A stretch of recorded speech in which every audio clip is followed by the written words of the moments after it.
안녕하십니까. 인생성형가 정영기입니다. 여러분에게 질문을 한번 던져볼까요? 문재인, 박정희, 세종, 이순신 이렇게 그냥 말하면 불편합니까? 다음에 사극을 좋아합니까? 사극을 즐겨봅니까? 마지막 질문입니다.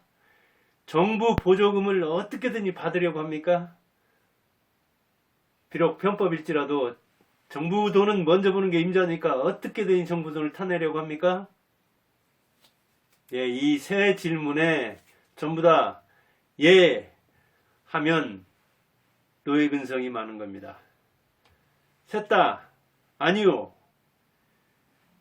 그렇게 대답한다면 주인 기질이 다분한 겁니다.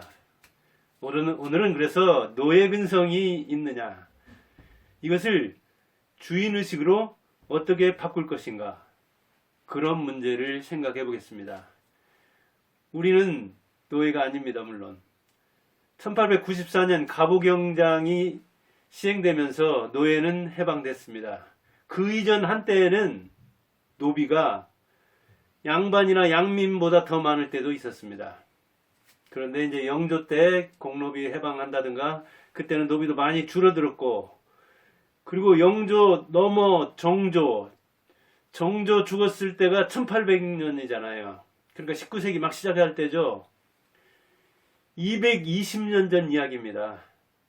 그때까지도 노비가 있었고 1894년이면 뭐 125년인가요? 그 이전까지 노예가 있었는데 120년이 훌쩍 지났는데도 아직까지도 노예 근성을 가지고 사는 사람이 있느냐? 있다니까요.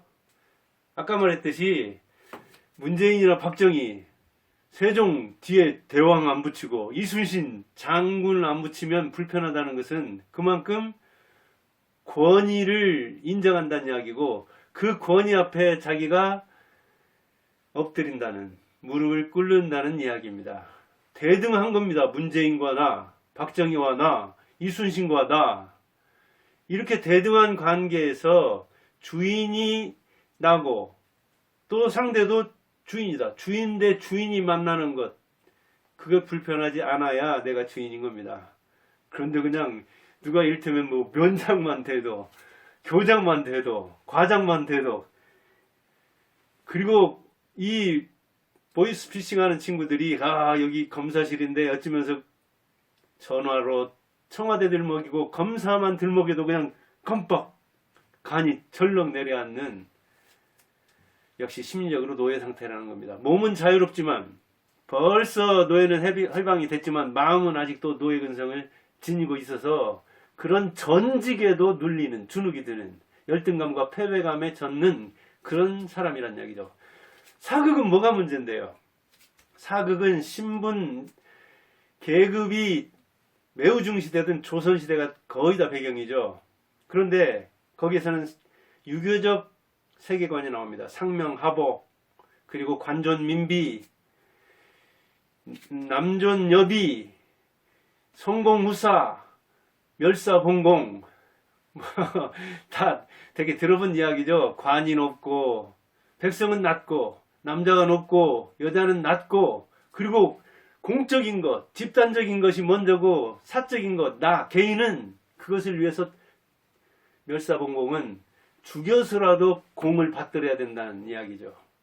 그러니까 개인이라는 것은 계급 앞에, 집단 앞에 무력하다는 이야기니까, 얼마나 그런 세계관, 그런 유교관, 그런 이념을 주입하고 있는 이 사극을 즐겨보면 그 시대의 가치를 인정하게 되는 겁니다. 아니, 지금이 어느 시대인데, 21세기의 조선시대에 궁중이 주로 배경으로 나오는 그런 사극을 즐깁니까? 거기서 남자다움을 느낍니까? 거기서 상명하복의 즐거움을 느낍니까?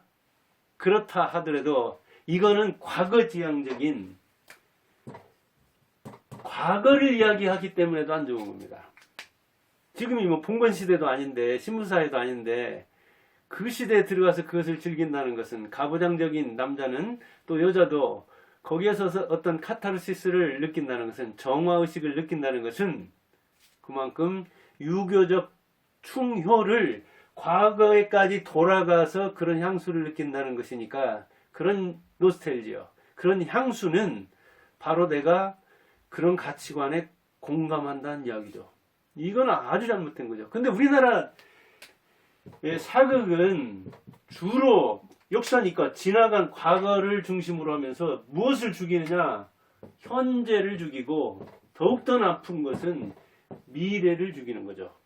그런데 1000만 이상 모은 우리나라 영화에도 보면 거의 아주 사극이 많습니다. 그리고 외국 영화과에서는 미래를 이야기하는 것들이 많습니다. 우리나라 세종 이야기, 그 다음에 광개토왕 이야기, 이순신 이야기, 그리고 국제시장 같은 데서 보듯이 6.25 전쟁, 한국전쟁 이야기, 이런 것들이잖아요. 근데 미국에서는 인터스텔라든가요, 그 다음에 아바타 나온 이야기도 그렇고, 어벤져스든가요. 저는 영화를 안 보기 때문에 영화 제목도 잘 모르는데, 외국에서는 그렇게 상상의 세계, 미래의 세계에 대해서 도전적인, 모험적인, 그리고 거창하게 우주전쟁하는, 지구를 지키는, 이방인과의 싸우는 이런 거창한 이야기를 통해서 미래 세계를 긍정하고 미래 세계를 개척하기 위해서는 모험해야 된다. 그런 이야기를 인간적인 이야기에 담아가지고 이야기하는데, 우리나라에서는 있었던 이야기, 저 광개토대왕이 쳐들어가서 만주 이렇게 정벌하고 이런 것들. 근데 뒤집어 생각해 보세요. 그러면 일본 사람들이 우리나라 쳐드는 거, 일본에서는 그거 얼마나 즐기겠어요. 그런데 우리나라는 그걸 학을 띠잖아요. 또 우리나라에서 저 만주 저쪽 중국의 상당한 부분까지 지배했다는, 백제 때 그랬다느니, 고려 때 그랬다느니, 고구려 때 그랬다느니 이야기들을 많이 하고 있는데, 역지사지를 한다면은 중국이 우리나라를 몽고가 와가지고 지배한 거, 그러면 이 몽골족들은 얼마나 그것을 강조해야 되겠어요. 역사란 것은 과거에서 찬란한 그걸 들여와가지고, 그게 자위는 될지는 모르지만 현재라는 것, 미래라는 것을 극복하기 위한 수단으로서, 정신승리하기 위한 그런 수단으로서 역사를 끌어온다는 것은 사실은 좀 비생산적이고, 더 심하게 말하자면 비열한 겁니다. 근데 우리나라 이렇게 과거지향적인 거예요. 근데 이 과거를 그렇게 미워하는 그게 바로 뭐냐면 유교가 그래요. 과거를 미워하고, 과거로 지향하고, 그 다음에 그 무흠결을 이야기하고, 그 다음에 이제 역시 많이 이야기하는 게 충효, 인의 예지신, 이런 것들이죠. 그런데 그런 가치관을 담고 있는 사극을 즐긴다는 것, 조선시대도 아니잖아요. 세종 사실은 지금 스타일로 군주로 봐서는 나쁜 사람입니다. 독재군주라고 해요.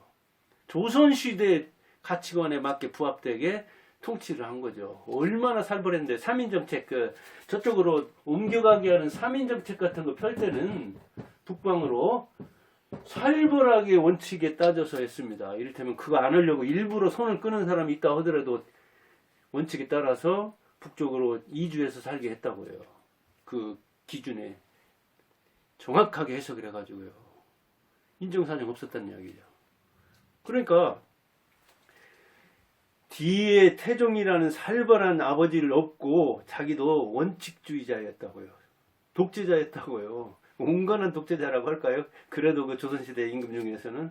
그런데 사극을 즐긴다는 것은 바로 그 가치관에 자기도 동조한다는 이야기잖아요.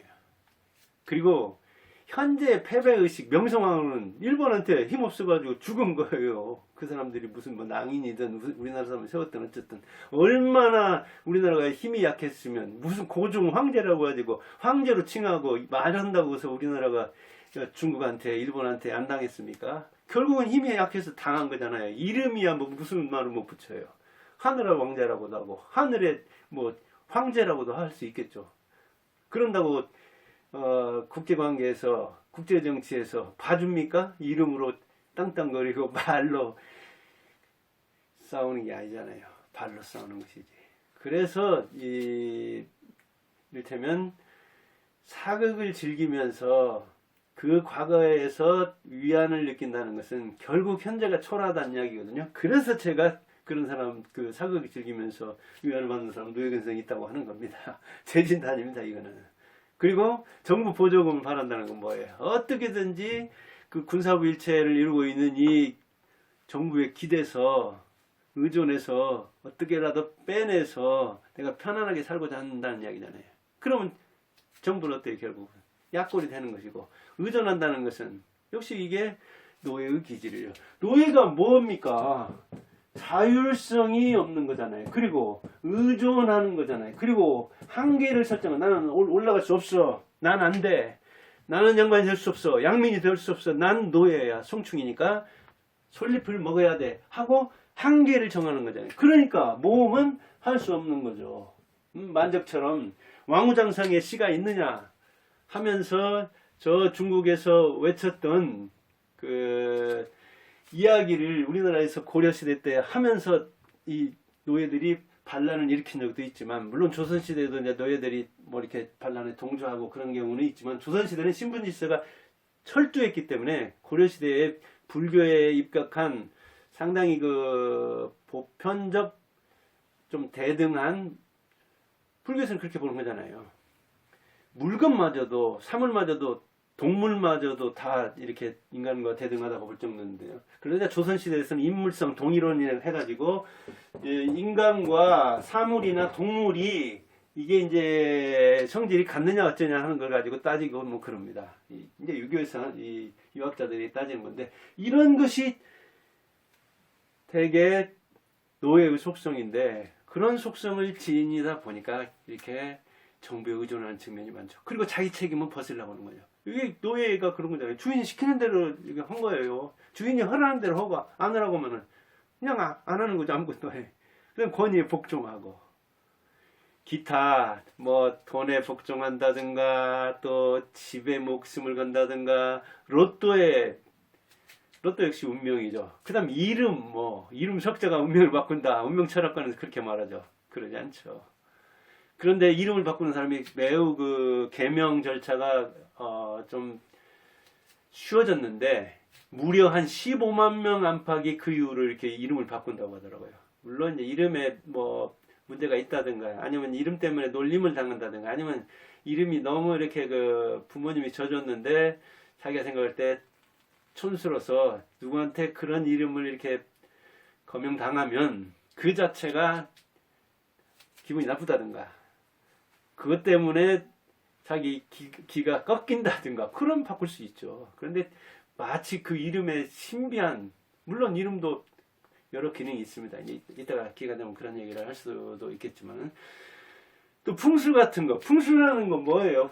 바람과 말 그대로 물이죠. 바람과 물인데 이게 이제 양택음택 나눠가지고 하는 이야기죠. 살아있는 사람이 사는 집은 양택이에요. 음양할 때 음양오행 나오는 거죠. 양택이죠. 그 다음에 죽은 사람이 사는 곳은 그냥 음택 그렇게 이야기하는데, 거기에 산 사람이든 죽은 사람이든 바람과 물이 필요하다는 이야기죠. 그렇죠. 호흡을 해야 되고 물 마셔야 되잖아요.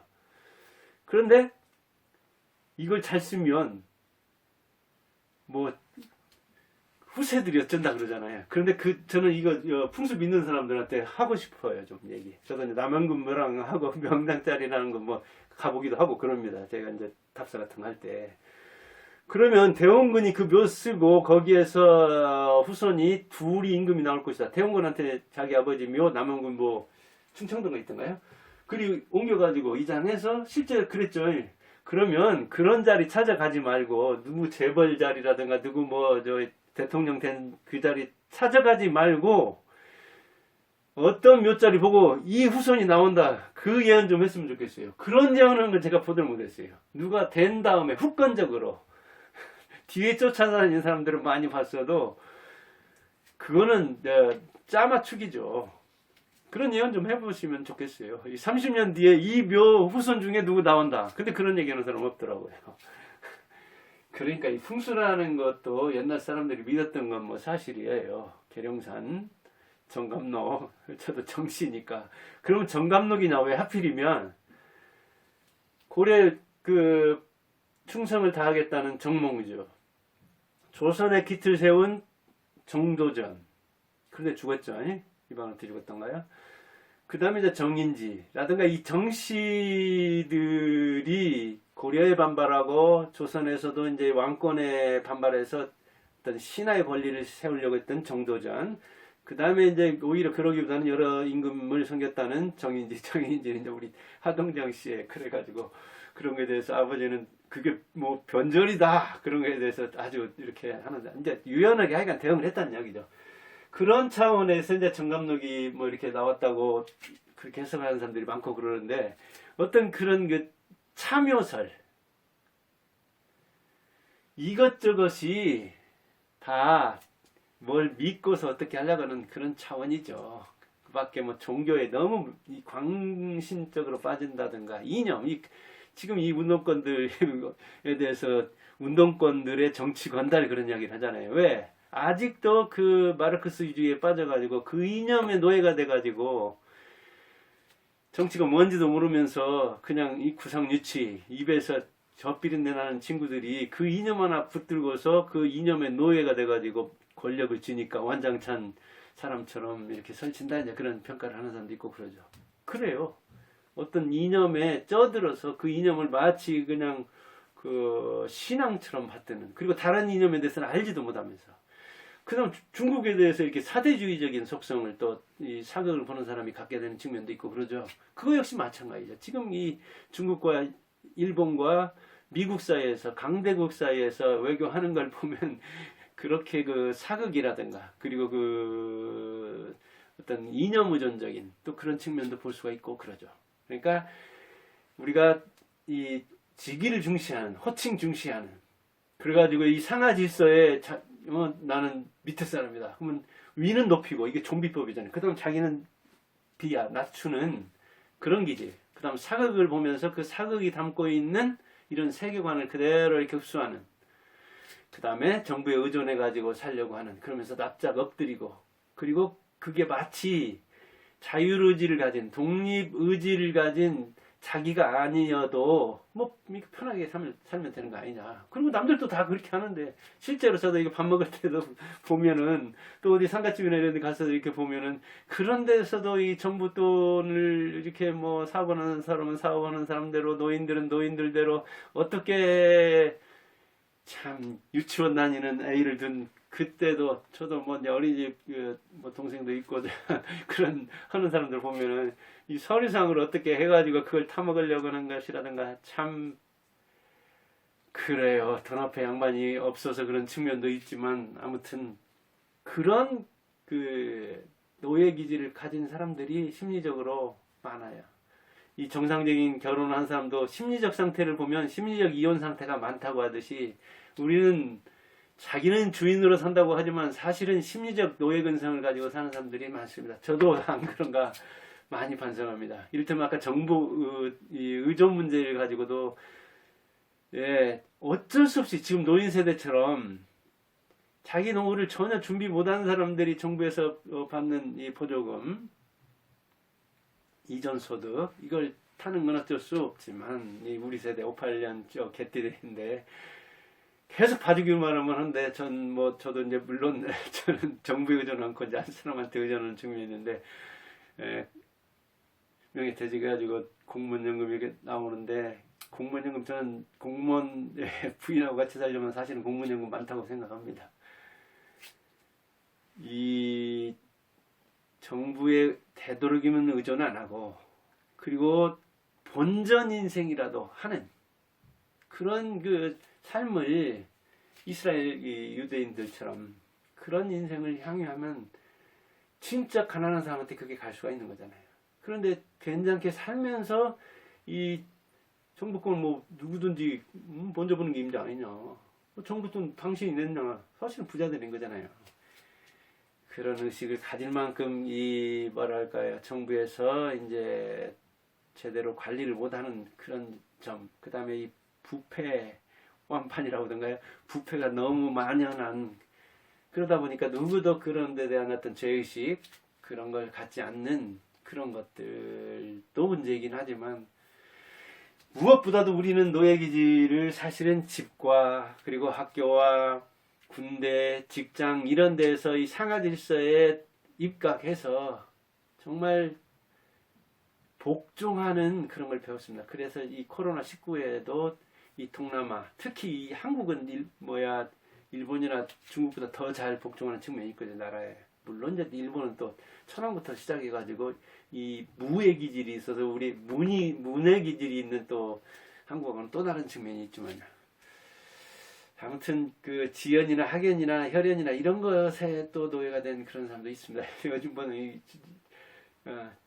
제가 속한 전라도, 그 중에서도 여기 뭐 몇몇 고등학교, 그 다음에 이 검찰 이런 조직. 그런데 이 지연과 학연으로 얽혀 있으면 참 거기에서 바로 말하기 힘듭니다. 저야 이제 뭐 아주 그런 데서부터 자유로운 지방에서 태어나가지고 그런 고등학교에 나왔기 때문에 자유롭게 말하지만, 고등학교 같은 것도 그런 걸 나오면 손익을 따지면 자기가 정말 노예 해방 선언을 하고 그러기가 참 힘들거든요.